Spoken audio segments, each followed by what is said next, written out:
The silence at the Christmas table was deafening. 23 people stared as Marcus pointed his wine glass at me across the candlelit dining room and declared, "Well, maybe if Rachel wasn't barren, we'd actually have something to celebrate this year." The crystal stemware trembled in my hand as his words echoed off the walls of Helen's Victorian mansion. 8 weeks pregnant with twins, and he calls me barren. Before we jump back in, tell us where you're tuning in from, and if this story touches you, make sure you're subscribed, because tomorrow, I've saved something extra special for you. The Wellington family Christmas dinner had been a tradition for 15 years, ever since I married David. Every December 23rd, the entire extended family gathered at his Aunt Helen's sprawling estate in Millbrook, complete with a 12-foot tree and enough food to feed half the town. This year should have been different. This year should have been magical. I should have been glowing with the secret David and I had been keeping for 2 weeks. The ultrasound images were tucked safely in my purse, 2 tiny heartbeats captured in grainy black and white. We'd planned to announce it tonight, maybe during dessert, when the champagne had made everyone warm and sentimental. I'd even brought special ornaments for the tree, little baby booties that would serve as our big reveal. Instead, I found myself frozen in my chair, staring at Marcus Wellington, David's older cousin who'd appointed himself the family patriarch since Uncle James passed last spring. His face was flushed red from too much wine, but his eyes held the cold satisfaction of someone who thought he was being clever. The worst part was the ripple of uncomfortable laughter that followed his comment, nervous chuckles from relatives who didn't know how to respond but felt compelled to fill the silence. David's fork clattered against his plate. "Marcus, what the hell is wrong with you?" "Oh, come on," Marcus waved his hand dismissively, settling back in his chair like he owned the place. "We're all thinking it. Rachel's been married to you for what, 8 years now? Not even a pregnancy scare. Some women just aren't built for motherhood. It's biology, not personal." The grandfather clock in the hallway chimed 8 times, each note feeling like a hammer blow. I could feel the eyes of 23 family members on me, waiting for my reaction. Some looked horrified, others seemed curious about the drama unfolding. David's younger sister Claire reached over and squeezed my hand under the table, but even that small gesture of support felt distant. Helen, our elegant hostess who'd been orchestrating these gatherings since before I was born, cleared her throat delicately. "Marcus, dear, perhaps we should discuss something more appropriate for Christmas dinner." "More appropriate?" Marcus's voice rose. "Helen, you've been setting a place for Rachel's imaginary children for 8 years. Don't you think it's time we acknowledged reality? Some people are meant to be parents, and others." He gestured vaguely in my direction. "Others are meant for different purposes." The word purposes hit me like a physical blow. As if my entire worth as a human being could be reduced to my reproductive capabilities. As if 8 years of marriage, of building a life with David, of becoming part of this complicated family, meant nothing if I couldn't produce the next generation of Wellingtons. I thought about the fertility specialist appointments David and I had attended over the past 3 years. Dr. Patricia at Cedar Valley Medical Center had been patient and thorough, running every test imaginable. Unexplained infertility, she'd called it. Everything looked normal on paper, but month after month, year after year, nothing happened. The negative pregnancy tests had become a monthly ritual of disappointment.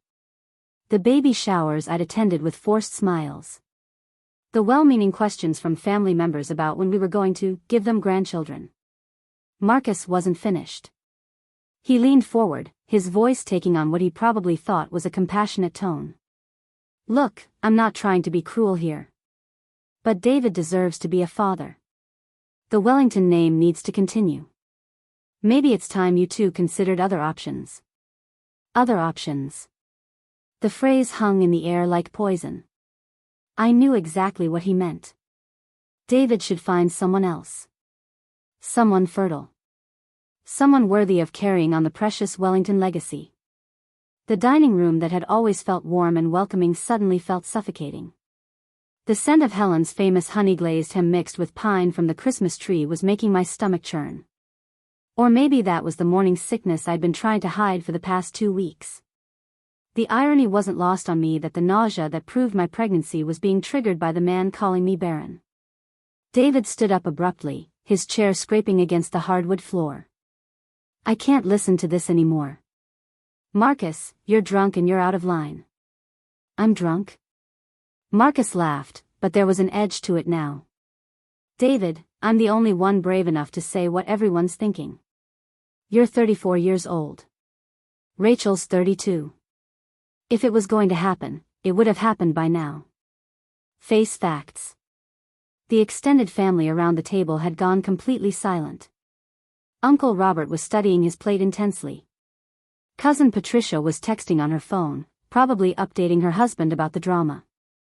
Even the children, who'd been chattering excitedly about their Christmas presents just minutes earlier, had picked up on the tension and fallen quiet.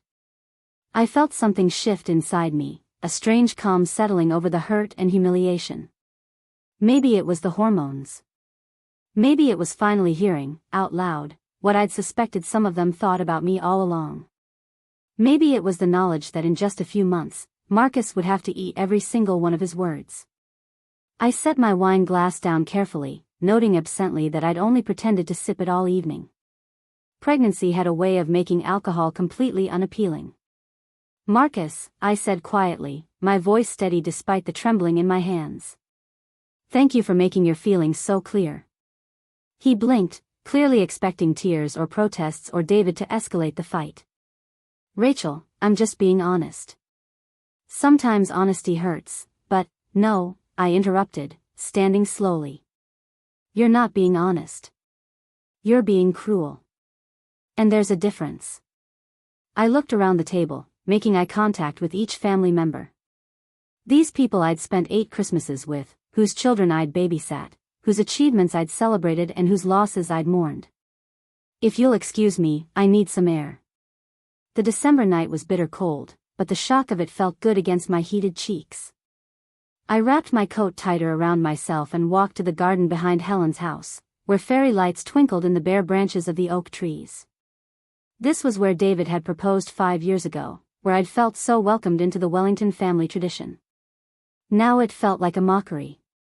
My phone buzzed with a text from Claire, "He's a drunk idiot. Don't let him get to you." Another from Helen, "Dear, I'm mortified. Please come back when you're ready." But it was David's message that made my heart ache, "I'm so sorry. I should have stopped him sooner. I love you exactly as you are. Exactly as I was." Barren Rachel. Purposeless Rachel. The Wellington daughter-in-law who couldn't deliver what really mattered. I pulled the ultrasound images from my purse and studied them in the glow of the garden lights. 2 tiny forms, barely recognizable as human yet, but there they were. Baby A and Baby B, the technician had called them. Twins, she'd explained with excitement, something that ran in families but could also be completely random. A double blessing, she'd said. Marcus thought I was barren. Empty. Useless to the family's future. But I was carrying 2 new Wellingtons inside me, and they were growing stronger every day. The morning sickness that had been plaguing me for weeks was proof of that. The exhaustion that made me want to nap every afternoon. The way my clothes were already starting to feel tight around my waist. I stayed in the garden for 20 minutes, letting the cold air clear my head and solidify my resolve. When I finally went back inside, the dinner had clearly broken up. People were dispersing to the living room, helping with dishes, or gathering their coats to leave early. The festive mood was completely shattered. Marcus was in Helen's study, nursing what looked like his 4th or 5th glass of wine, scrolling through his phone with the glazed expression of someone who'd already forgotten the damage he'd caused. When he saw me in the doorway, he looked up with what might have been surprise. "Rachel. Look, if I came on a little strong out there, you called me barren in front of our entire family," I said calmly. "That's not coming on strong. That's being deliberately hurtful." He shrugged, the gesture sloppy with alcohol. "I call things like I see them. Always have. It's not personal. Everything about this is personal, Marcus. My marriage. My body. My value to this family. You made it all very personal." He set down his glass and looked at me with what he probably thought was wisdom. "You know what your problem is, Rachel? You're too sensitive. This family doesn't coddle people. We tell the truth, even when it's uncomfortable. That's how we've stayed strong for 4 generations. The truth. Marcus Wellington's version of truth, anyway. The truth according to a man who'd inherited his grandfather's lumber business and his father's sense of entitlement, who'd never had to work for anything or prove his worth beyond the accident of his birth. You want to talk about truth? I asked, stepping fully into the room. Here's some truth for you. Your definition of a woman's worth is about 50 years out of date. Your assumption that everyone shares your narrow worldview is arrogant. And your belief that being drunk gives you permission to humiliate people is pathetic. Marcus's expression darkened. Now hold on, I'm not finished. The calm I'd found in the garden was holding steady, giving me strength I didn't know I possessed. You think because you have money and a family name that you can say whatever you want to whoever you want. You think that makes you the authority on who belongs in this family and who doesn't. But you're wrong.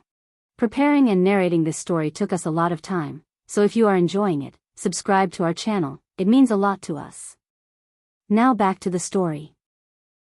I pulled the ultrasound images from my purse and set them on Helen's antique desk, right where Marcus couldn't miss them. 8 weeks pregnant with twins. Due in July. But please, tell me more about how I'm barren. The color drained from his face as he leaned forward to look at the images. I watched him process what he was seeing, watched the realization dawn that he'd just publicly humiliated a pregnant woman at Christmas dinner. That everyone who'd heard his little speech would remember this moment for the rest of their lives. Those are. He squinted at the ultrasound photos, his wine-fogged brain struggling to catch up. You're pregnant? Twins, I repeated. Baby A and baby B, due July 15th. We were going to announce it tonight, actually, until you decided to enlighten everyone about my reproductive failures. Marcus sank back in his chair, looking like he might be sick. Rachel, I didn't know. I mean, how could I have known?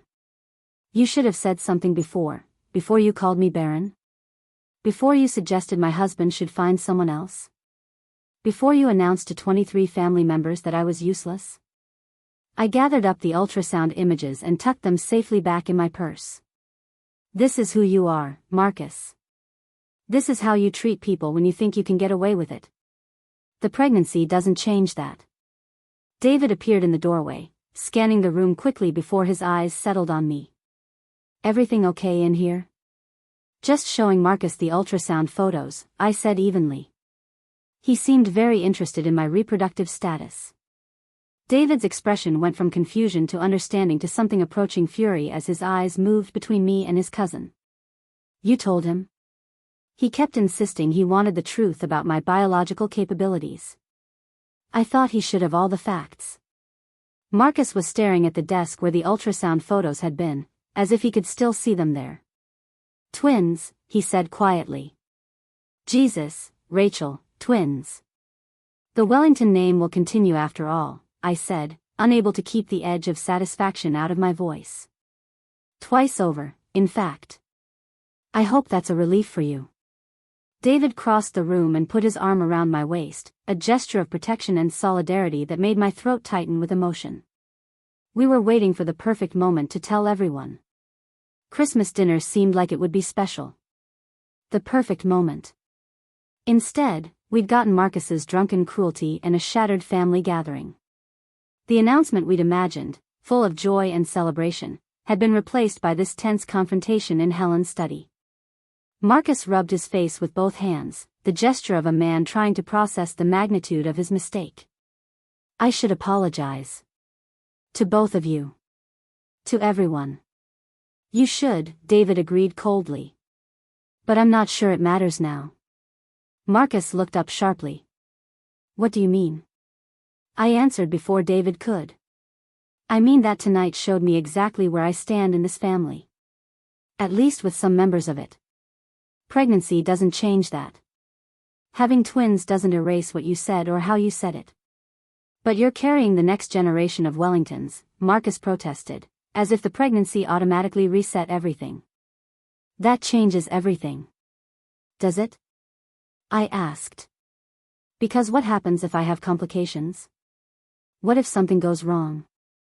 What if these babies are born with health problems, or they don't live up to your expectations somehow? Do I go back to being barren, Rachel? Useless Rachel? Marcus opened his mouth to protest, but no words came. We both knew the answer. Helen appeared behind David in the doorway, her face etched with concern and something that might have been embarrassment. I've been looking for everyone.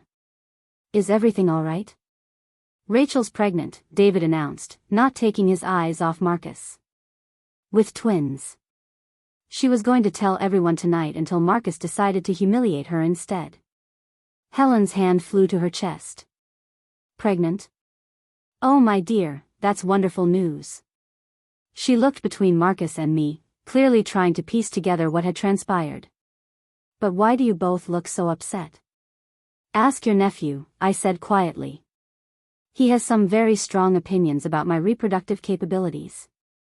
Understanding dawned on Helen's face, followed quickly by horror. She'd raised Marcus after his parents died when he was 12, had indulged his opinions and excused his behavior for years. But this was clearly beyond even her tolerance. Marcus Wellington, she said in a voice I'd never heard her use before, cold and sharp as winter wind. What did you do? The shame that finally crossed Marcus's features was genuine, but it was too little and far too late. The damage was done, the words spoken, the humiliation complete. An apology now would be about his discomfort, not about making amends for what he'd put me through. I made a mistake, he said quietly.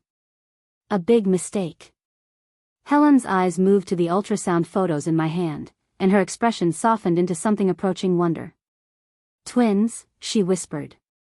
I nodded, pulling out one of the images to show her. Due in July. She studied the grainy black and white picture with the reverence of someone who'd been waiting years for this moment. Helen had never had children of her own, had poured her maternal instincts into the extended Wellington family instead. I'd always suspected she'd been quietly hoping for great-nieces and great-nephews to spoil. 2 babies, she murmured, tracing the shapes with her finger. Rachel, this is the most wonderful Christmas gift imaginable. But even her joy felt tainted now by Marcus's words, by the knowledge that some family members had been discussing my fertility behind my back, making judgments about my worth based on my ability to produce offspring. The announcement that should have been pure celebration had become something else entirely. David squeezed my hand. We should go, he said quietly.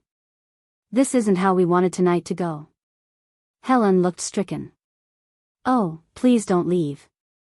Not like this. Marcus, tell them you're sorry. Tell them how wrong you were. But I was already moving toward the door. The magic of the evening was broken, and no amount of apologies would restore it. Some words, once spoken, couldn't be taken back. Some damage couldn't be undone. Helen, thank you for a lovely dinner, I said, meaning it despite everything. We'll see you soon. Marcus finally spoke up, his voice hoarse with what might have been genuine remorse. Rachel, please. I was drunk and stupid and completely out of line. Don't let my mistake ruin your announcement. I paused in the doorway and looked back at him, this man who'd just given me the clearest picture yet of how some people really saw me. The announcement isn't ruined, Marcus. But my illusions about this family definitely are. The drive home was quiet, both of us processing what had happened. David's knuckles were white on the steering wheel, his jaw clenched with suppressed anger. Every few minutes he'd mutter something about his jackass cousin or unbelievable behavior. I should have shut him down immediately, he said as we turned into our driveway. The moment he started talking, I should have stopped him. You couldn't have known where he was going with it, I replied, though part of me wished he'd intervened sooner too. That's not the point. He was attacking you, and I let it go on too long. David turned off the engine and sat in the dark car for a moment. I'm so sorry, Rachel. I'm sorry my family put you through that. I touched my still flat stomach, thinking about the 2 tiny lives growing there who would someday be part of this complicated, flawed family. They're not all like Marcus. No, they're not. But enough of them stayed quiet while he was talking that I'm wondering what conversations I've been missing. That was the heart of it, wasn't it? Marcus had felt comfortable saying those things in front of 23 people because he'd assumed some of them agreed with him. Maybe not the cruelty of his delivery, but the basic sentiment. Poor David, stuck with a barren wife. Poor Rachel, failing at the one thing women are supposed to be good at. Inside our house, the Christmas tree we decorated just last weekend seemed to mock the evening's events. The stockings hung by the fireplace, the carefully wrapped presents underneath the tree, the holiday cards from friends and family covering the mantel. All the trappings of a happy couple celebrating their 8th Christmas together, completely oblivious to the fact that some people saw our marriage as a failure because we hadn't reproduced yet. I sank onto the couch, suddenly exhausted by the emotional whiplash of the evening. David sat beside me and pulled me close, and for the first time since Marcus's words had shattered the dinner, I felt tears starting to form. He called me Barren, I whispered against David's shoulder. In front of everyone. He's an idiot and a drunk and completely wrong, David said fiercely. And tomorrow, when he sobers up and realizes what he's done, he's going to feel like the biggest fool in Millbrook. But that wasn't enough anymore. Tomorrow's regret wouldn't undo tonight's humiliation. Tomorrow's embarrassment wouldn't erase the fact that Marcus had felt comfortable saying those things because he'd thought his audience would agree with him. I pulled back to look at David, this man I'd loved for almost a decade, whose family had just shown me exactly how they really saw me. What if he's not the only one who thinks that way? David's expression grew pained. Rachel, no, really. What if half your family has been sitting around for years, talking about poor barren Rachel who can't give David the children he deserves? What if tonight was just the first time someone said it out loud? David was quiet for a long moment, and his silence was more telling than any reassurance would have been. He was probably thinking the same thing I was, mentally reviewing family gatherings and conversations, looking for signs that other relatives shared Marcus's opinions. It doesn't matter what anyone else thinks, he finally said. We know the truth now. We're having twins, Rachel. Twins.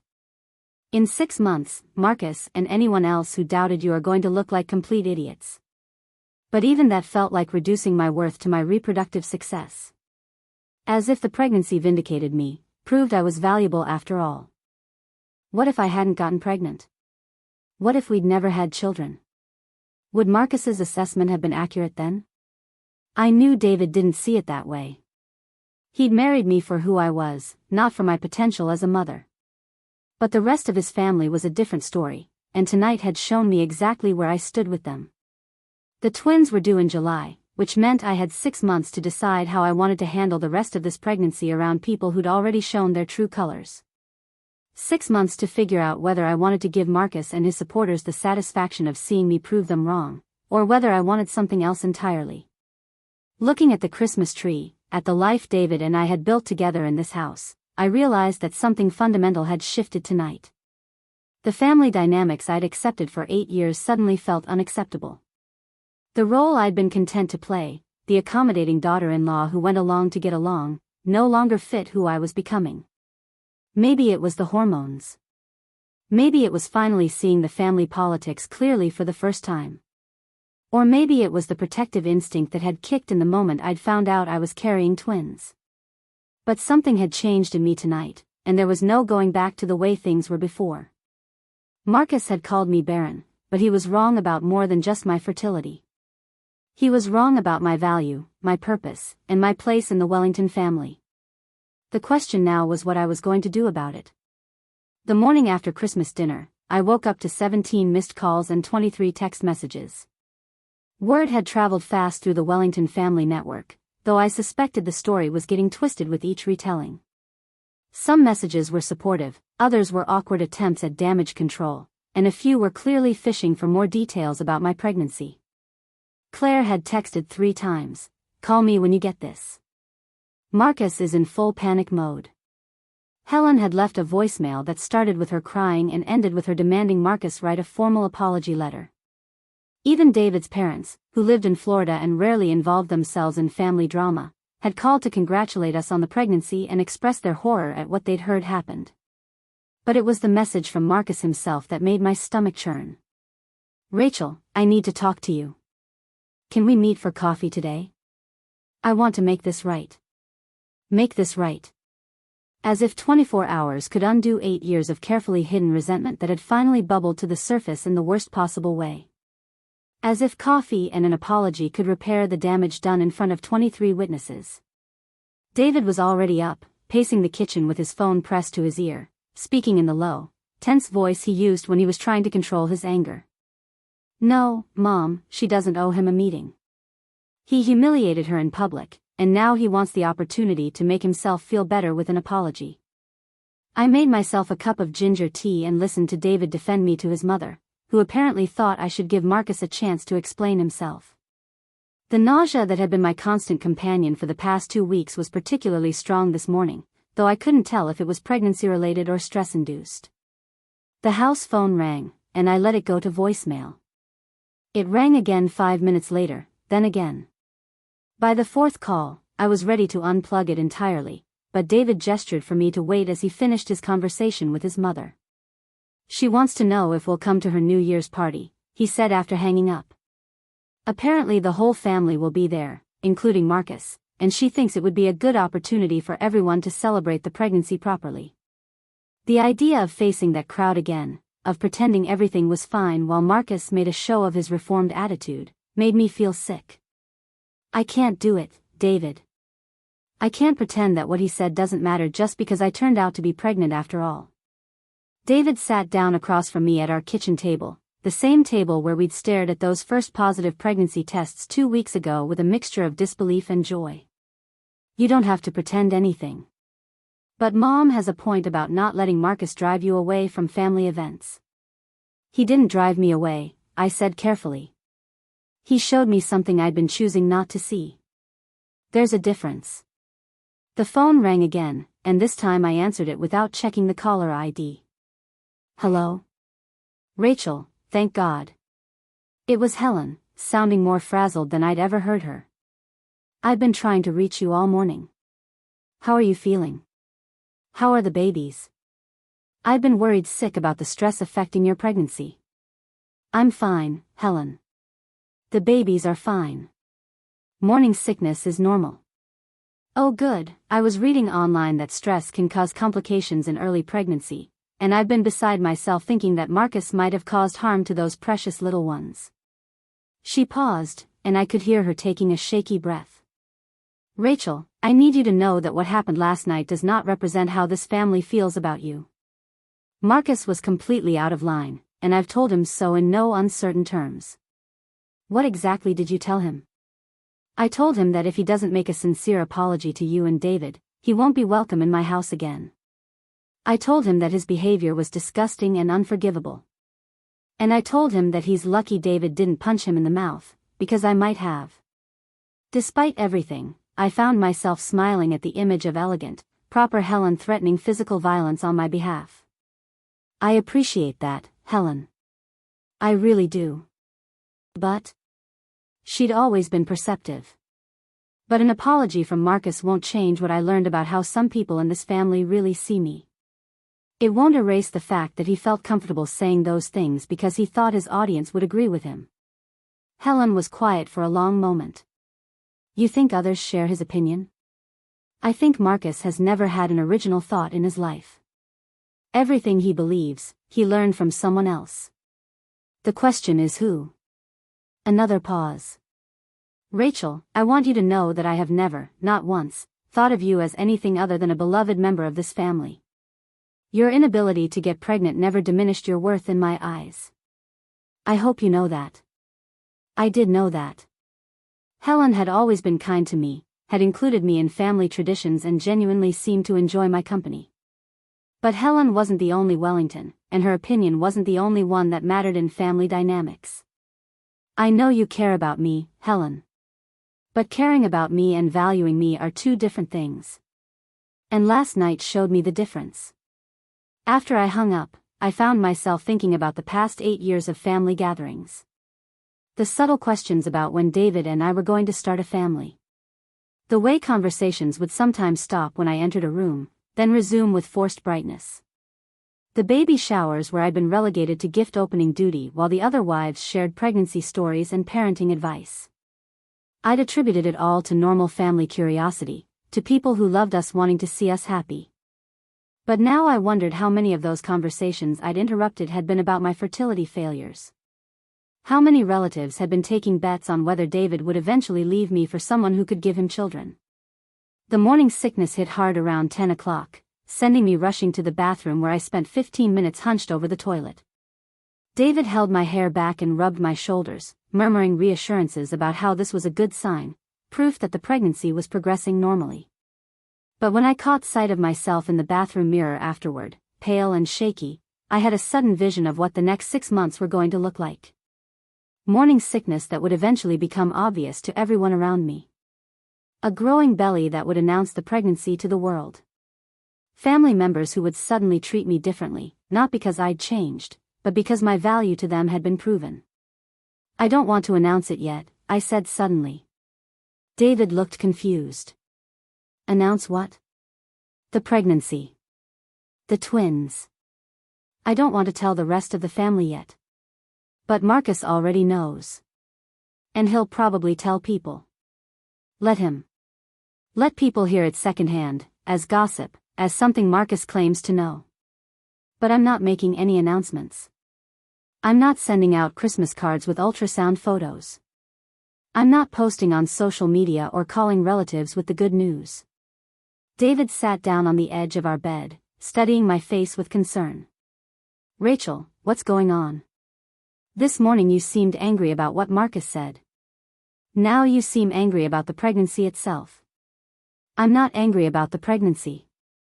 I'm angry about what the pregnancy means to other people. I sank down beside him, trying to put my feelings into words. I'm angry that my worth to your family just increased exponentially because of 2 tiny clusters of cells in my uterus. I'm angry that I'm suddenly going to become valuable to people who've been writing me off for years. So what do you want to do? That was the question, wasn't it? What did I want to do with this pregnancy, this vindication, this opportunity to prove Marcus and his supporters wrong? Part of me wanted to show up to every family event glowing and confident, watching their faces as my belly grew larger and their assumptions crumbled. Another part of me wanted to disappear entirely, to avoid the fake enthusiasm and retroactive acceptance that would come with being visibly pregnant. I want to take some time to figure out how I feel about all of this, I said finally. I want to get through the first trimester without having to perform gratitude for people who didn't respect me when they thought I was childless. David nodded slowly. Okay. We'll keep it quiet for now. But Rachel, eventually you're going to start showing. People are going to figure it out. Eventually, yes. But by then, I'll have had time to decide how I want to handle it. The rest of that week passed in a strange sort of limbo. I went to my job at the Millbrook Community Center, teaching art classes to teenagers and helping with after-school programs, and pretended nothing had changed. My students noticed I looked tired, that I was sipping ginger ale instead of coffee, but they attributed it to post-holiday exhaustion. But the pregnancy was becoming impossible to ignore. The nausea wasn't limited to mornings anymore. The smell of certain foods made me gag. My breasts were tender and my jeans were getting tight around the waist. Most tellingly, the exhaustion was overwhelming. By 3 o'clock each day, I felt like I'd been awake for 24 hours straight. Dr. Patricia confirmed what I already suspected when I went in for my first official prenatal appointment. Everything looks perfect, she said, studying the ultrasound screen. Both babies are measuring exactly where they should be for 9 weeks. Have you been experiencing morning sickness? All-day sickness, I corrected. And fatigue that makes me feel like I'm walking through molasses. She laughed. Welcome to the first trimester with twins. Your hormone levels are significantly higher than they would be with a singleton pregnancy, which explains why your symptoms are so intense. The good news is that most women find the second trimester much more manageable. As she printed out new ultrasound photos, she asked about my support system. How is your husband handling the pregnancy? Are you getting help with household tasks? David's been wonderful, I said truthfully. He'd taken over cooking duties after the smell of sautéing onions had sent me running from the kitchen. And my mother-in-law is excited about being a grandmother. What about your own family? It was a question that always made me uncomfortable. My parents had died in a car accident 6 years ago, and I had no siblings or close relatives. The Wellingtons were essentially my only family, which made Marcus's words even more devastating. Where could I go if they decided I didn't belong? It's just David's family, I said quietly. Dr. Patricia must have picked up on something in my tone because she looked at me more carefully. Is everything all right at home? Sometimes pregnancy can create stress in relationships, especially when it's been a long time coming. I thought about Marcus's wine-flushed face, about the uncomfortable silence around Helen's dinner table, about the text messages I'd been ignoring from relatives who wanted to know if the pregnancy rumors were true. It's complicated. Would you like me to refer you to a counselor who specializes in pregnancy and family issues? Sometimes it helps to talk through these complications with someone neutral. The idea was tempting. Someone who didn't know the Wellington family dynamics, who wouldn't have opinions about what I should or shouldn't forgive, who wouldn't try to smooth things over for the sake of family harmony. Someone who could help me figure out what I actually wanted instead of what everyone else thought I should want. That might be helpful, I admitted. She handed me a business card. Dr. Sarah Martinez is excellent. She understands that pregnancy doesn't happen in a vacuum, that family dynamics can make what should be a joyful time more stressful. That evening, David found me sitting in our living room, staring at Dr. Martinez's business card. Thinking about calling her? Thinking about whether I need to call her, or whether I already know what she'd tell me. Which is? I looked up at him, this man who'd stood by me through 3 years of fertility struggles, who defended me against his own family, who'd never once made me feel like I was failing him by not getting pregnant. That I have the right to protect myself and my children from people who don't respect us. David sat down beside me, careful not to jostle me too much. The nausea had been particularly bad that day, and sudden movements could trigger another wave of sickness. Is that what you want to do? Protect yourself from my family? From the parts of your family that see me as a baby-making machine instead of a person, yes. But you don't know for sure that others think the way Marcus does. No, but I know for sure that nobody stopped him. 23 people heard him call me Barren and suggest you should find someone else, and nobody told him to shut up until you did. David was quiet for a moment, and I could see him mentally reviewing that night, probably having the same realization I'd had. Even if not everyone agreed with Marcus, their silence had been deafening. So what do you want to do about New Year's Eve? He asked finally. Helen's party. The annual gathering where the entire extended Wellington family would come together to celebrate the new year and, inevitably, to discuss my pregnancy. Where Marcus would probably try to corner me with his apology, where relatives would ask invasive questions about my due date and whether we knew the genders yet. I don't want to go, I said simply. Okay. We'll stay home. Just the two of us. The relief I felt at his immediate acceptance was profound. No arguments about family obligations or giving people another chance. Just simple support for what I needed. But as we sat there together, I realized that staying home from one party wasn't going to solve the larger problem. The Wellingtons weren't going away. This pregnancy was going to last 6 more months, and then these babies would be part of their family for the rest of their lives. I couldn't avoid family gatherings forever, and I couldn't protect my children from their extended family's attitudes by pretending those attitudes didn't exist. What I could do was decide how to engage with them on my own terms. I could stop trying to win approval from people who'd already shown me their true colors. I could stop performing gratitude for acceptance that should have been unconditional. I could stop caring whether Marcus and his supporters thought I was worthy of their family name. The pregnancy might have vindicated me in their eyes, but I was beginning to realize that their vindication wasn't worth much. What mattered was what I thought of myself, what David thought of me, and what kind of mother I wanted to be to these 2 babies growing inside me. For the first time since Christmas dinner, I felt something other than hurt and anger. I felt a kind of clarity settling over me, a sense of my own power that had nothing to do with my fertility and everything to do with my right to demand respect. Marcus had called me barren, but what he'd really revealed was his own poverty of character. The question now was whether I was going to let that poverty infect my joy about this pregnancy, or whether I was going to build something better for my children. The turning point came on New Year's Day, not at Helen's party that I'd refused to attend, but in the produce section of Morrison's grocery store. I was carefully selecting ginger root for the tea that had become my lifeline against constant nausea when I heard familiar laughter from the next aisle over. Well, she certainly played that card at the perfect moment. The voice belonged to Patricia Wellington, Marcus's wife, speaking in the conspiratorial tone people use when they think they're safely out of earshot. "I still can't believe the timing," came the reply, and I recognized David's cousin Jennifer, the one who'd always seemed so sweet and supportive at family gatherings. 8 weeks pregnant and she waits until after Marcus calls her Barren to mention it? That's some serious manipulation right there. My hand froze on a piece of ginger as I processed what I was hearing. They thought I'd orchestrated the whole thing. They thought I'd deliberately withheld the pregnancy news to maximize the drama and humiliation. I mean, think about it, Patricia continued, her voice carrying the satisfaction of someone who believed they'd solved a puzzle. She had to have known she was pregnant by Christmas. You don't just find out at 8 weeks by accident. She planned that whole scene. Poor Marcus, Jennifer added with mock sympathy.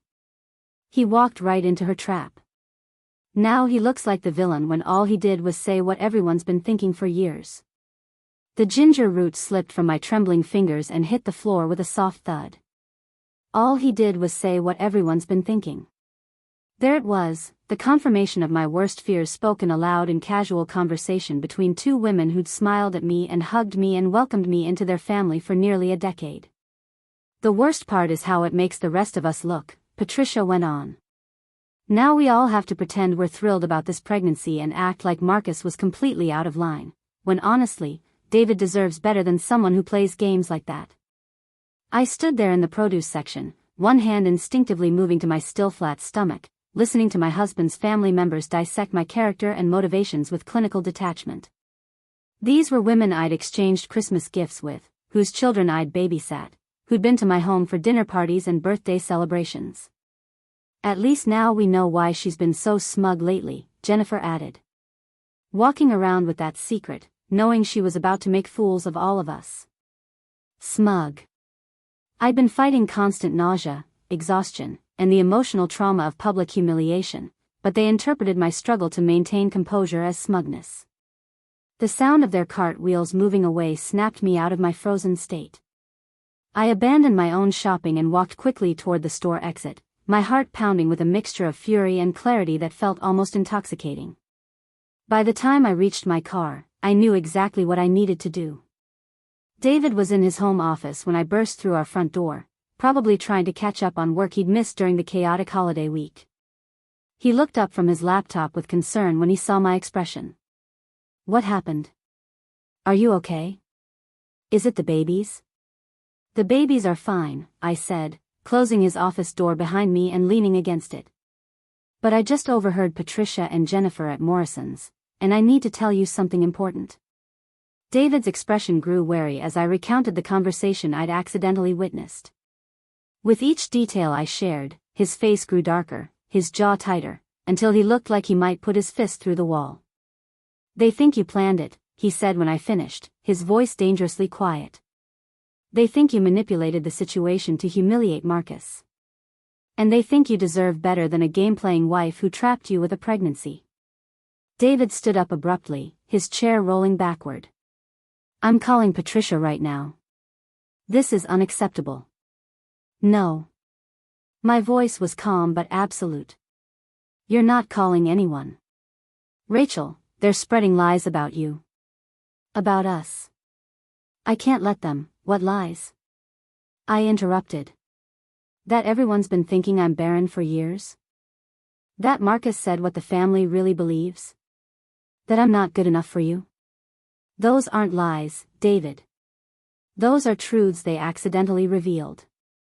He stared at me, confusion replacing anger. What are you talking about? I'm talking about the fact that your family's true opinions about me just got exposed, and instead of being devastated by it, I'm actually relieved. I moved to sit in the chair across from his desk, feeling steadier than I had in weeks. Do you know what the worst part of Christmas dinner was? It wasn't Marcus calling me barren.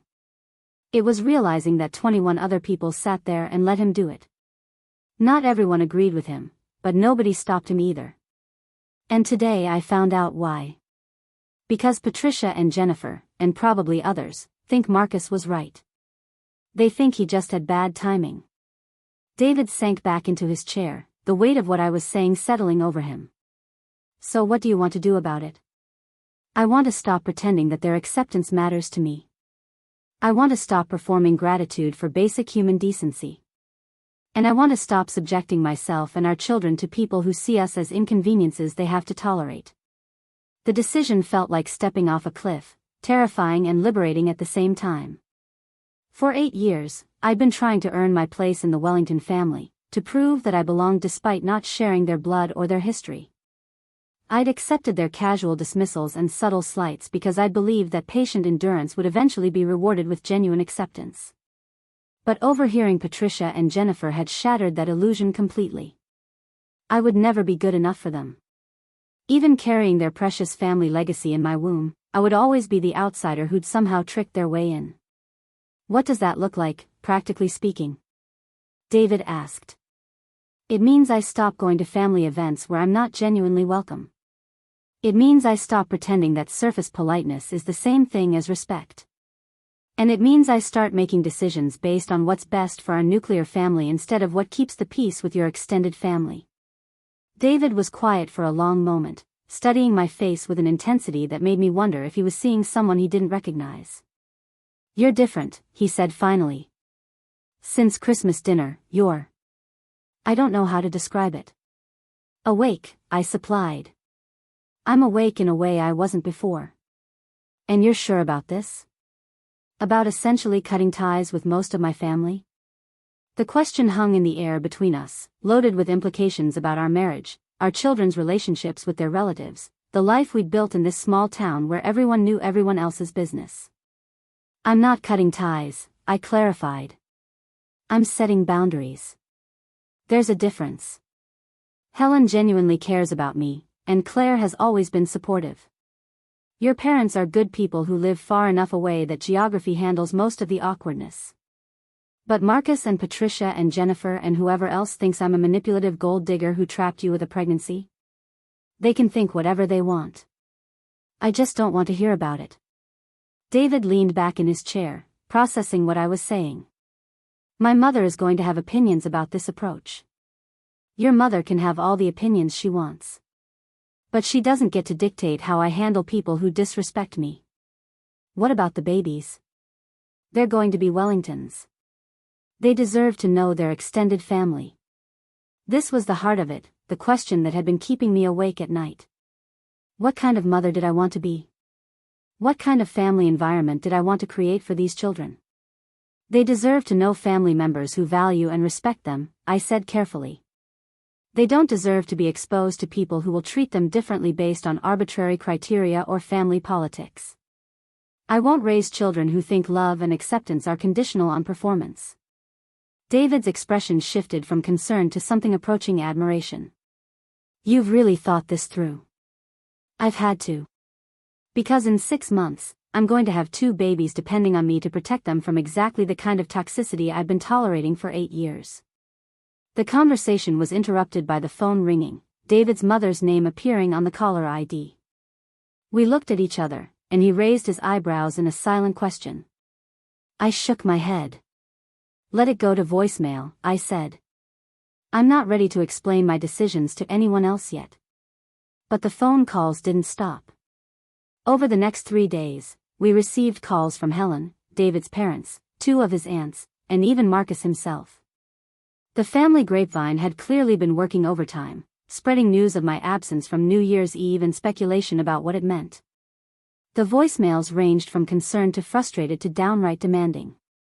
Helen wanted to know if I was feeling well enough for visitors. David's mother wanted to discuss this unfortunate situation and find a path toward reconciliation. Marcus wanted to apologize in person and clear the air. I deleted them all without responding. The silence felt powerful in a way I'd never experienced before. For 8 years, I'd been the family peacekeeper, the one who smoothed over conflicts and absorbed tension so others could remain comfortable.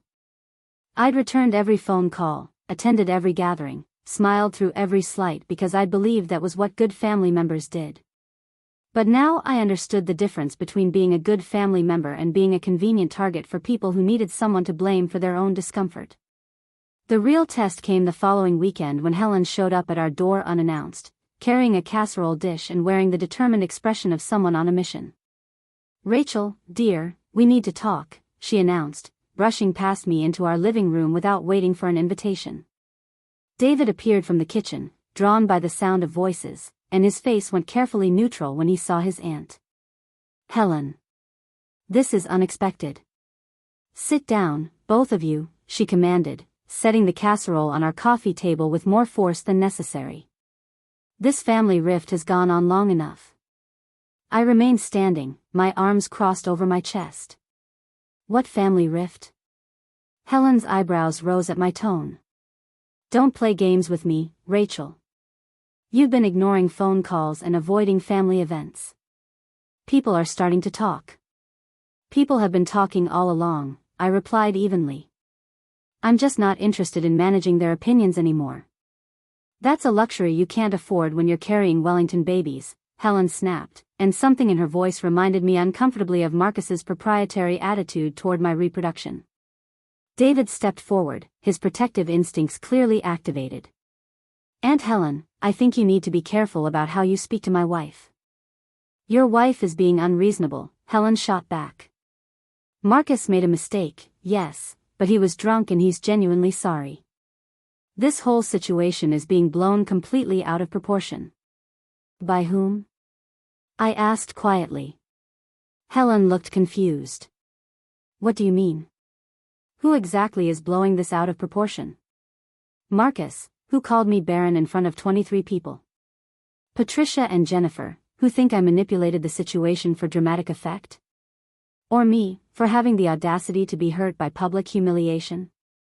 Helen's expression flickered with something that might have been guilt. "You heard about Patricia and Jennifer's conversation." "I was there for it. Accidentally.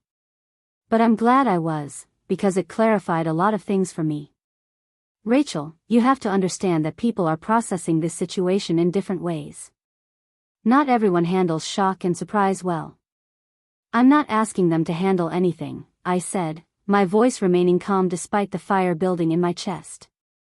"I'm asking them to leave me alone while I handle my own pregnancy and my own feelings about being disrespected by my husband's family."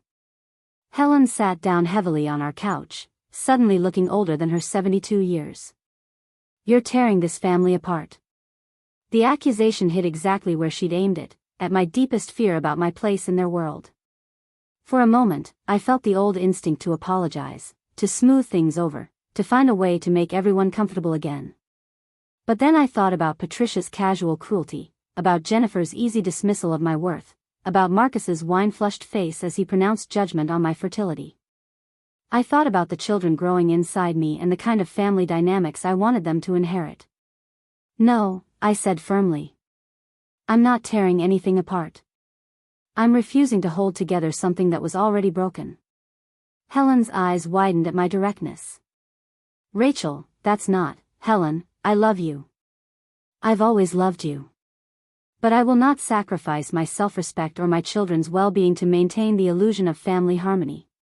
If expecting basic respect tears your family apart, then maybe your family needed to be torn apart." The silence that followed was deafening. David moved to stand beside me, his hand finding mine in a gesture of solidarity that felt like an anchor in a storm. Helen stood up slowly, her face cycling through emotions I couldn't quite read. Disappointment, certainly. Frustration. But underneath it all, something that looked almost like recognition. "You're not the same girl David brought home 8 years ago," she said finally. "No, I'm not. That girl thought she had to earn her place in your family. This woman knows she already has value, with or without your approval." Helen picked up her casserole dish, holding it like a shield against truths she wasn't ready to hear. "I hope you'll reconsider this position, Rachel. Family is all we have. Family that respects and values you is all you need," I corrected gently. "Everything else is just obligation disguised as love." After Helen left, David and I sat in our living room processing what had just happened. The conversation had felt like a line being drawn in the sand, a point of no return that would define our relationships with his family for years to come. "Are you okay?" David asked, still holding my hand. "I'm better than okay," I replied, and realized I meant it. For the first time in weeks, I feel like myself again. The strong, stubborn woman I fell in love with? I laughed, a sound that felt foreign after so many days of tension and sorrow. The strong, stubborn woman who's done pretending to be smaller than she is to make other people comfortable. That evening, I made 2 phone calls. The first was to Dr. Martinez, the counselor Dr. Patricia had recommended. I scheduled an appointment for the following week, not because I was uncertain about my decisions, but because I wanted professional guidance on how to navigate the coming months with clarity and strength. The second call was to my supervisor at the community center, requesting a meeting to discuss expanded responsibilities and a potential promotion to program coordinator. If I was going to be a single-income household for a while after the twins were born, I wanted to ensure I was making the most of my professional opportunities. As I hung up from that second call, David looked at me with curiosity. "Planning for the future?" "Planning for our future," I corrected. "Independent of anyone else's opinions or expectations." The woman who'd sat silently at that Christmas dinner table, absorbing Marcus's cruelty and the family's indifference, was gone. In her place was someone who understood that respect wasn't earned through endurance, that love wasn't proven through suffering, and that protecting her children meant protecting herself first. The twins were due in July, which gave me 5 months to build the kind of life I wanted them to be born into. A life where their worth wasn't determined by their usefulness to others, where their mother wasn't a cautionary tale about what happened to women who couldn't fulfill their biological destiny, where family meant support and celebration rather than judgment and manipulation. For the first time since those ultrasound images had appeared on the screen, I felt genuinely excited about becoming a mother. Not because pregnancy had vindicated me in the eyes of people who doubted my value, but because I was finally becoming the kind of woman I wanted my children to know. The transformation didn't happen overnight, but by February, 3 months into the pregnancy, the changes in my life were undeniable.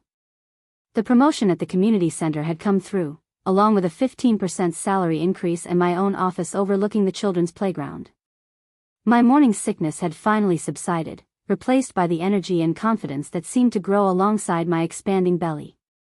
Most importantly, the absence of constant family drama had given me space to remember who I was beyond my role as David's wife or the Wellington family's problem to solve.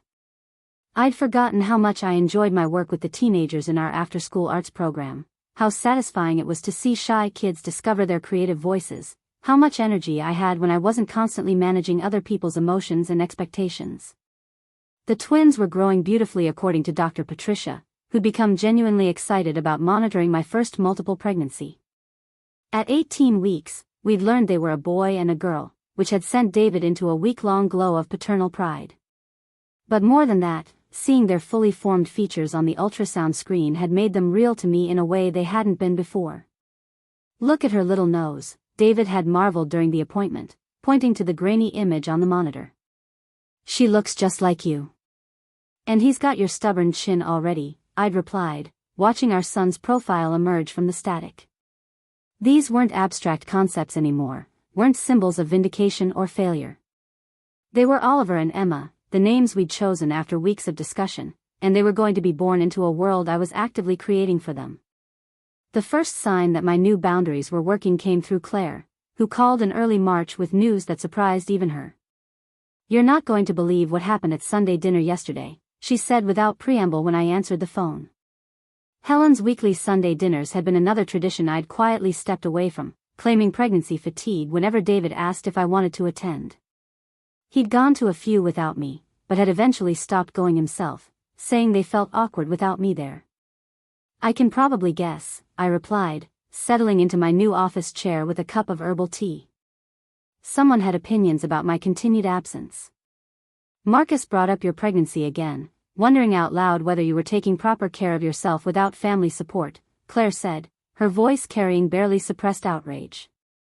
"He actually suggested that maybe he should call your doctor to check on the baby's welfare." I nearly choked on my tea. "He said what?" Helen shut him down immediately.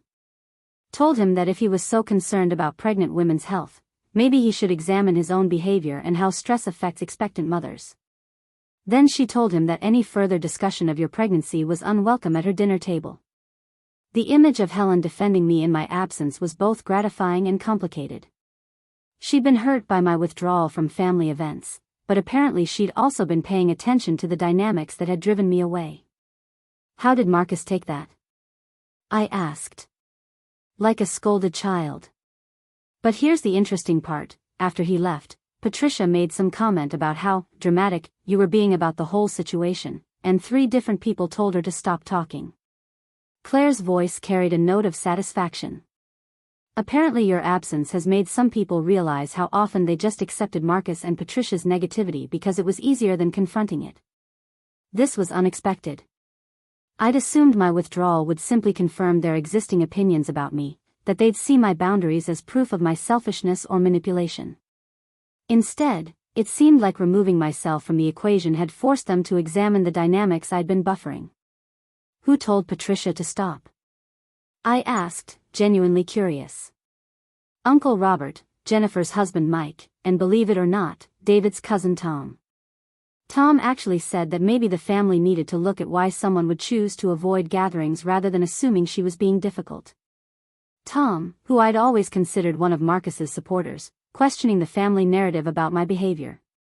The ripple effects of my decision were reaching further than I'd anticipated. How is David handling all of this secondhand drama? I asked. He looked proud, honestly. Like he was happy to see other people finally standing up to the bullies instead of expecting you to absorb their bad behavior for the sake of family peace. After hanging up with Claire, I sat in my office thinking about unintended consequences and unexpected allies. I'd made my decision to protect myself and my children, but apparently it had also created space for other family members to examine dynamics they'd previously accepted without question. The realization was reinforced 2 weeks later when David came home from a rare Saturday visit to Helen's with an expression I couldn't quite read. How was lunch? I asked, looking up from the baby registry I'd been working on. At 20 weeks pregnant, I could no longer hide my condition from the world, and practical preparations were becoming necessary. Enlightening, David said, sitting down beside me on the couch and studying the list of items I'd been researching. Helen asked me to bring something to you. He handed me an envelope with my name written in Helen's distinctive handwriting. Inside was a card with a watercolor painting of 2 sleeping babies, and a note that made my throat tighten with unexpected emotion.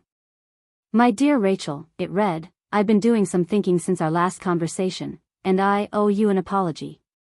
You were right about the difference between maintaining peace and enabling bad behavior.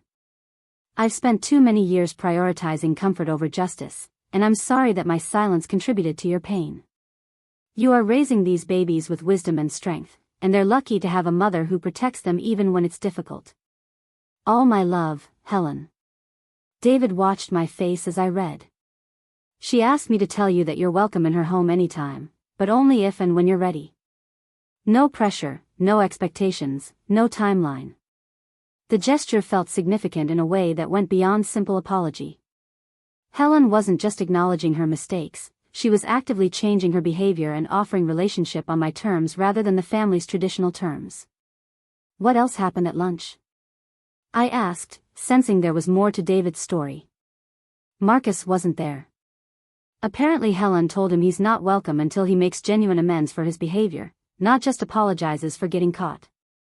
This was a Helen I'd never seen before, one who was willing to exclude her own nephew rather than enable his continued disrespect. The woman who'd spent years smoothing over Marcus's rough edges was finally holding him accountable for his actions. And Patricia? David's smile was grim. Let's just say she discovered that when you're not there to absorb her passive-aggressive comments, other people are less willing to ignore them. She spent most of lunch in uncomfortable silence. The satisfaction I felt wasn't entirely charitable, but it was honest. For years, I'd wondered if I was being overly sensitive to Patricia's subtle digs and backhanded compliments. Having other people notice and object to her behavior validated my perceptions in a way that felt healing. But the most significant change came in April, when I received an unexpected visitor at the community center. I was leading my advanced art class through a project on perspective when my assistant knocked on the classroom door. "Rachel, you have a visitor," she said quietly. "It's Helen Wellington." I glanced at my students, who were deep in concentration over their canvases, and stepped into the hallway where Helen was waiting with flowers and an expression of nervous determination. "I hope you don't mind me stopping by your workplace," she said immediately. "I wanted to see you in your element, to understand better who you are when you're not trying to navigate our family politics." The honesty of the statement caught me off guard. "Would you like a tour?" For the next hour, I showed Helen through the community center, introducing her to my colleagues and explaining the programs I'd developed. She watched me work with the teenagers in my art class, observed my interactions with the other staff members, and asked thoughtful questions about my goals for the center's expansion.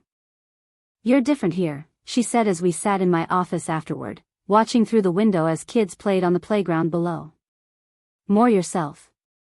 "This is who I am when I'm not trying to earn approval," I replied honestly. "This is who I've always been underneath all the people-pleasing."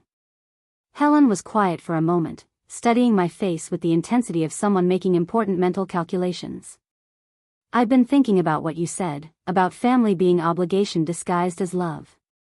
I'm afraid I might have been guilty of that myself." "In what way?"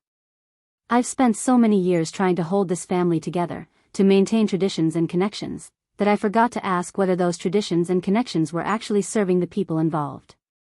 She gestured toward the window, where my teenage students were laughing and creating art together. "These kids clearly trust you and respect you. That doesn't happen by accident. It happens when you treat people as individuals worth knowing rather than problems to be managed," I said gently. Helen nodded slowly. "I think I owe you more than an apology, Rachel.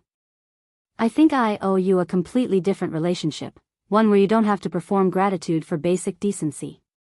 The conversation continued for another hour, covering everything from my pregnancy to my career goals to my vision for how I wanted to raise Oliver and Emma. For the first time in our 8-year relationship, Helen seemed genuinely interested in my thoughts and opinions rather than my willingness to accommodate family expectations. When she finally left, she hugged me carefully, mindful of my growing belly, and said something that stayed with me for days afterward. "I'm proud to be these babies' great aunt, but I'm prouder to be your friend if you'll let me." The shift in our dynamic felt like a small miracle, proof that relationships could evolve when people were willing to acknowledge past mistakes and commit to doing better. But it also highlighted how unusual Helen's response was compared to the rest of the family. Marcus had made no further attempts to contact me directly, though I'd heard through Claire that he'd been asking other family members to intervene on his behalf. Patricia and Jennifer had apparently doubled down on their narrative that I was manipulating the situation for attention. David's parents had sent a baby gift with a card that managed to congratulate us on the pregnancy while also expressing hope that this situation with the family can be resolved soon. The message was clear: I was expected to be the bigger person, to forgive and forget for the sake of family harmony, to accept their version of normal rather than insisting on my own standards for treatment. But I was no longer interested in being the bigger person if it meant making myself smaller. The babies I was carrying deserved better than a mother who taught them to absorb other people's dysfunction for the sake of keeping peace. They deserved to see boundaries modeled and respect demanded. By my 3rd trimester, the physical changes of pregnancy had become impossible to hide even under loose clothing. The twins were growing rapidly, making my belly unmistakably round and triggering constant comments from acquaintances and strangers alike. But instead of the anxiety I'd expected to feel about being visibly pregnant in a town where everyone knew my business, I felt increasingly confident. The teenager in my art program had started calling me Mama Rachel, with affection rather than mockery. My colleagues at the community center had thrown me a small celebration when I'd announced the pregnancy officially at 5 months. The parents of kids in my programs had been universally supportive and excited for me. Outside the Wellington family drama, my pregnancy was exactly what it should have been, a joyful anticipation of new life supported by people who cared about my well-being. The contrast was stark and illuminating.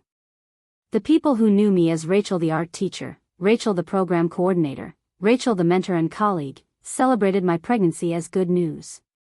The people who knew me primarily as David's wife and a Wellington in-law had turned my reproductive status into a source of conflict and manipulation. The difference wasn't subtle. and it clarified everything I needed to know about where to invest my emotional energy going forward. In June, with just weeks left before my due date, I received a call that surprised me more than anything that had happened since Christmas dinner. It was Jennifer, David's cousin, calling with what sounded like genuine nervousness in her voice. "Rachel, I hope you don't mind me calling. I wanted to talk to you before the babies arrive."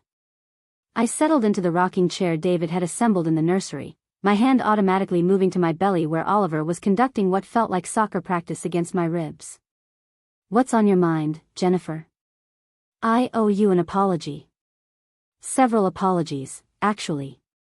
Her voice was tight with what might have been tears. "I said some horrible things about you after Christmas, and I've been thinking about them for months. Patricia and I were wrong, and cruel, and I'm ashamed of how we talked about you." The apology was unexpected enough that I wasn't sure how to respond. "What changed your mind?" "Watching how the family has functioned without you there to absorb everyone's bad behavior," she said honestly. "And watching Patricia continue to make nasty comments even after it became clear that other people weren't going to tolerate them anymore." "What do you mean?" Jennifer sighed heavily. "I mean that Patricia apparently can't help herself when it comes to making cutting remarks about people, and when you weren't there to be her target, she started directing that energy toward other family members. Including me." The irony wasn't lost on me. Patricia's behavior hadn't changed, the only difference was that I'd stopped providing her with a convenient victim who wouldn't fight back. "I'm sorry she treated you badly," I said, and meant it. Nobody deserves that kind of casual cruelty. "That's just it, though. You did deserve it, according to my thinking at the time. I convinced myself that you were fair game because you weren't really family, not in the way the rest of us were." Her voice grew quieter. "But these babies you're carrying are family, and they're going to have questions someday about why their mother wasn't welcome at family gatherings. I don't want to be someone who has to explain that kind of exclusion to a child." The conversation continued for nearly an hour, with Jennifer acknowledging specific instances of her own bad behavior and expressing genuine remorse for her part in creating a hostile environment. She didn't make excuses or try to minimize the impact of her actions, and she didn't ask for immediate forgiveness or reconciliation. "I don't expect you to trust me right away," she concluded. "I know I have to earn that back through actions, not just words. But I wanted you to know that some of us are learning from our mistakes, even if it took too long." After hanging up, I sat in the nursery surrounded by carefully assembled cribs, changing tables, and shelves full of books I planned to read to Oliver and Emma. The room was painted in soft yellows and greens, gender-neutral colors that would work for both babies, with artwork from my teenage students hanging on the walls. This was the world I was creating for my children, one where they would be valued for who they were rather than what they could provide others. Where their mother wasn't a cautionary tale about women who couldn't fulfill their biological destiny, but an example of someone who'd learned to demand respect and create her own definition of family. The phone call from Jennifer was encouraging, proof that relationships could evolve when people were willing to examine their own behavior and make genuine changes. But it was also a reminder that change was a choice, and not everyone would make that choice. As Oliver and Emma continued their acrobatic routine inside me, I realized I was no longer worried about their reception into the Wellington family. The people who deserved to know them would make the effort to earn that privilege. The others would have to live with the consequences of their choices, just as I was living with the consequences of mine. For the first time since Christmas dinner, I felt genuinely excited about the future rather than defensive about the past. These babies were going to be born into a family that prioritized love over obligation, respect over tradition, and individual worth over collective harmony. It was exactly the kind of family I'd always wanted to be part of, and exactly the kind of family I was determined to create. Oliver David Wellington and Emma Claire Wellington arrived on July 18 at 2:47 and 2:51 a.m. respectively, after 14 hours of labor that had David pacing the hospital corridors like a caged animal. They were perfect, healthy, and immediately determined to make their presence known to the entire maternity ward. The first visitors were Helen and Claire, who arrived at the hospital within hours of the birth with flowers, tears, and an obvious eagerness to meet their newest family members. Helen held Emma with the reverence of someone who'd waited years for this moment, while Claire cooed over Oliver's shock of dark hair that was unmistakably David's. "They're absolutely perfect," Helen whispered, carefully transferring Emma to Claire so she could hold Oliver. Look at those little hands, those tiny fingers. Rachel, they're beautiful. David's parents flew in from Florida the next day, along with his younger brother who'd driven up from Atlanta. The hospital room filled with genuine joy and celebration, with people who were excited about the babies for all the right reasons. Marcus was notably absent, though Claire mentioned he'd asked about visiting hours. Patricia and Jennifer sent a flower arrangement with a card signed by both families, but made no attempt to visit in person. The divide I'd created had held firm even through the arrival of the next generation. The moment that crystallized everything happened on our third day in the hospital. I was nursing Emma while David held Oliver, both of us exhausted but blissful, when there was a soft knock on the door. Marcus stood in the doorway, looking older than his 42 years, holding a small wrapped gift and wearing an expression of genuine humility I'd never seen before. I know I have no right to ask, he said quietly, not stepping into the room. But I wondered if I could meet my new cousins. David looked at me, the question clear in his eyes. This was my choice to make. I studied Marcus's face, looking for signs of the arrogant, wine-flushed man who'd publicly humiliated me 7 months earlier. What I saw instead was someone who appeared to have spent considerable time thinking about his actions and their consequences. You can come in, I said finally. But first, I need to understand something. Do you see me differently now because I had children, or do you see yourself differently because of how you treated me? Marcus stepped into the room but remained near the door, respecting the physical boundary even as we navigated the emotional one. Both, if I'm being honest. But mostly the second one. I've had 7 months to think about the kind of person I was that night, and I don't like what I discovered about myself. Which is that I used cruelty to make myself feel important. That I attacked you because I thought it was safe, because I thought you'd absorb it without fighting back. That I cared more about feeling superior than about treating family with basic respect. Oliver chose that moment to let out a small cry, and David automatically began the gentle bouncing motion that seemed to soothe him. The sight of his cousin holding my son seemed to affect Marcus in a way I hadn't expected. They're going to grow up in this family, Marcus continued, his voice rougher now. They're going to hear stories about all of us, form opinions about the kind of people we are. I don't want them to hear that their cousin Marcus was someone who hurt their mother and made their father ashamed of his own family. I shifted Emma to my shoulder, her tiny body warm against my chest. What do you want from me, Marcus? Nothing, he said immediately. I don't want anything from you.